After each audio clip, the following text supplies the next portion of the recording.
Here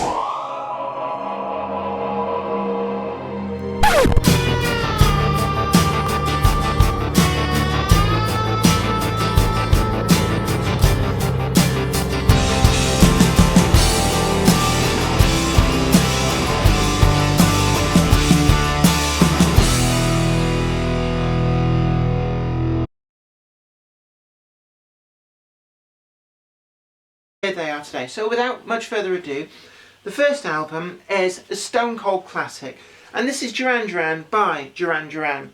And I have to say to you that I've been listening to this a lot at work. I've got it on CD as well, and it really struck me how great this album is, and I've been listening to it over and over again. And you know how it is sometimes with albums, you listen to them once, really good, but they don't reward a second listen immediately. But this album, I just listened to it over and over and over on repeat as I was driving up to Scotland and back, and it was the album that just kept on giving. Now the packaging is in keeping with a lot of 80s releases, quite basic. We've got the plain white expanse and then the new romantic picture. I mean, this picture pretty much defines the new romantic movement of the 1980s. But there we have the band all sort of mincing around in their sort of dapper gear. And on the back, there's not really a lot to be seen. We've got this little picture which looks to be the front grille off some kind of car. It's difficult to tell, really. And then these sort of just bold coloured boxes. And then this vast expanse of white. And then we've got the track listing with well, the odd word, 1 from side 1, 2 from side 2, and then Earth, Memories and Thunder are highlighted in red. I'm not really quite sure why. But on the inside, let's have a look now. We've got an inner sleeve, and this actually gives us a bit more information. We've got a heavy-ish card sleeve, and then we've got the obligatory lyrics there, because obviously if you were a Duran Duran fan, you needed to know and learn these songs off by heart so you could sing along with your hairbrush microphone. We've got a few art house artsy pictures there, same on the other side. It really is new romantic to a T. Bit of copyright information.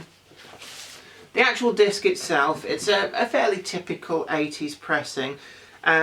We've got, you know, rather than having an EMI standard label, we've got this that keeps with the artwork for the album. Now, the tracks which really reached out to me, I have to say, are not necessarily the ones which are well known, and that says to me, that is the whole sign of a really good album. We've got Girls on Film and Planet Earth on this album. 2 of their big singles, but tracks that really grabbed me, which I don't think are singles. Tel Aviv, the final track, is an awesome track, and it really is worth listening to over and over again. The other track which really reached out and grabbed me here is Night Boat. I really like that track, and again, it rewards repeat listening. Now I'm going to put those to one side. And now the next album, well the next group certainly, is one which I think there's going to be a little cheer goes up all over YouTube as people watch this. And that is Led Zeppelin. Yay! Yep, there we go. I can just about hear it. And the album that I've picked, and there's a lot of albums, to be honest, every single Led Zeppelin album pretty much is worthy of being on this top 1000 list. But the album that I've picked to go up first is actually Led Zeppelin III.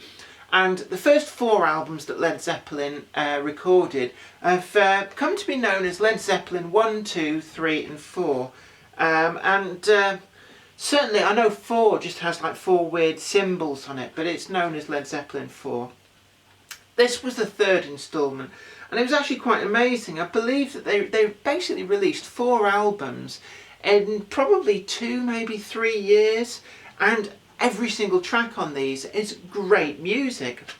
But this particular copy of Led Zeppelin III that I've got is a mint copy of an original first release.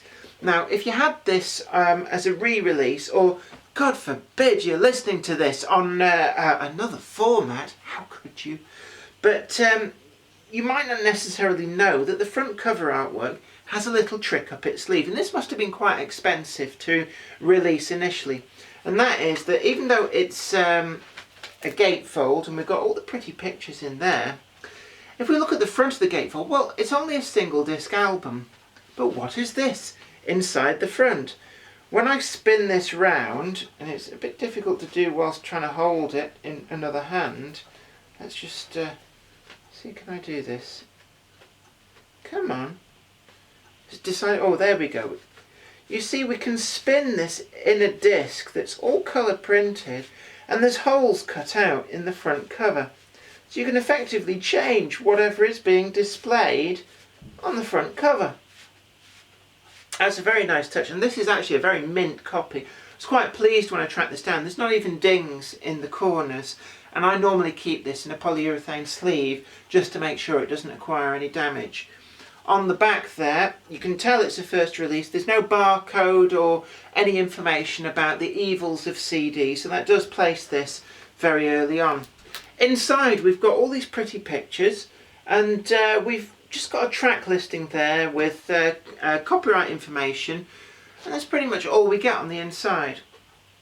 If we look in the gatefold, we've got a plain white slipcase, and inside we've got a fairly decent pressing here, and we've got a mint copy here, Led Zeppelin III, and we've got the standard Atlantic label on the inner. I have seen on some of the Atlantic label stuff they have like more of a custom label, but Led Zeppelin didn't, and I think this was probably released before somebody had the idea, hey, what's stopping us from changing the picture on the middle of the record? Now on this, I think is one of my favourite Led Zeppelin tracks of all time, and that is Immigrant Song, and I just love that track. It's got a real energy to it, and certainly it's been used to good effect in films and television.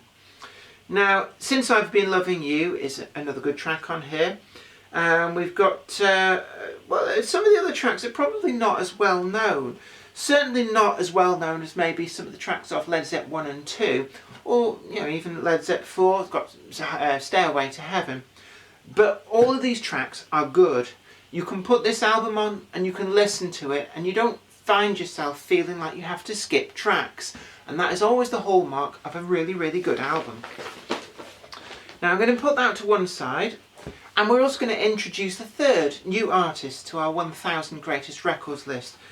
And this particular artist is one which, well, they were probably big in the 80s and moving into the 90s. They seem to have petered out as the 90s went on, but certainly I view this album as being a rather late pivotal moment of their career. It is the high point. This group is Lightning Seeds, and the album that I've picked is Jollification. Now, I remember this album being out when it was first released. I think it's about 94, let's have a look, 94, 90, yeah, 1994 leading into 1995. And I bought this brand new on vinyl. I got it from Andy's Records. Now there's a name that doesn't exist anymore. And I bought it when it was in the charts. It's an album that I've not particularly seen about on vinyl since then. So I suspect it's possibly one of those that if you didn't buy it at the time, you're probably out of luck unless you can find a second-hand copy on vinyl. The front cover is quite nicely done, CG'd, with this sort of floating fruit. The fruit itself looks almost like it's inflated, the way the shine looks on it. I think that they were a real prop of some description, maybe coloured in Photoshop, or back in 1994, would it have been Photoshop, or would it have been Jask Paint Shop Pro, something like that. But we've got these weird and vivid, almost primary colours. Now all the other strawberries that are floating about there, they've just got the standard pips. But we've got this sort of face with smiley faces, and each face appears to be different.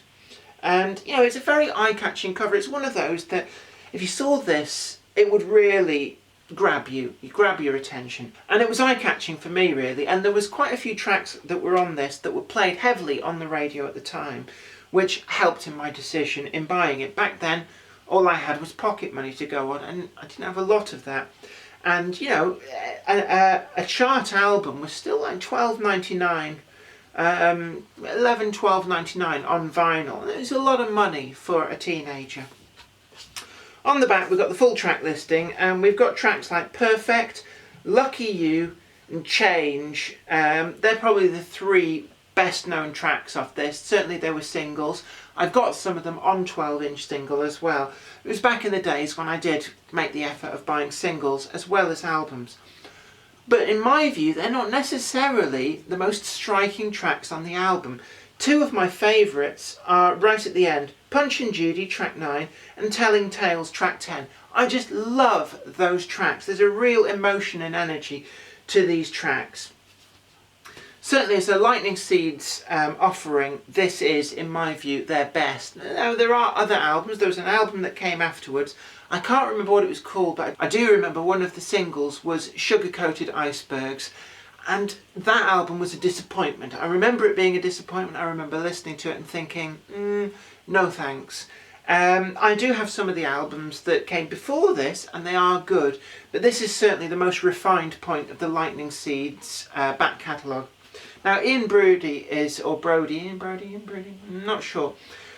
He's the man behind Lightning Seeds, and a bit like Trent Reznor from Nine Inch Nails, it seems to be that he just kind of builds this up. He multi-tracks these albums all himself. There are some listings for extra musicians for some of the tracks, but certainly Lightning Seeds is just the stage name of Ian Brody, as far as I can tell.